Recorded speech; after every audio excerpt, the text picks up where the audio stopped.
అసలు అప్పు చేయకూడదు. అప్పు చేయని వాడు అధిక సంపన్నుడు. ఉన్న దానిలో ఆనందాన్ని పంచుకునేవాడు గొప్పవాడు. చెయ్యాల్సి వస్తుంది, అప్పు తప్పదు.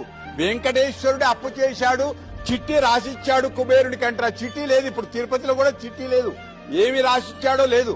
కానీ అప్పు చేయడం ఎంత చేస్తున్నావో అంతకంటే ఎక్కువ సంపాదించాలి.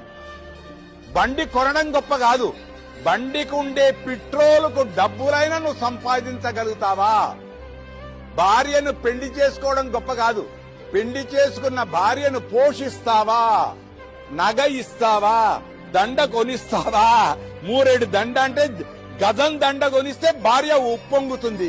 అప్పు తీసుకున్నవానికి వెంటనే 2 రోజుల ముందే అప్పు తీరితే ఆనందపడతాడు. కనుక మంచి రోజుల్లో అప్పు తీసుకుందాం, మంచి రోజుల కంటే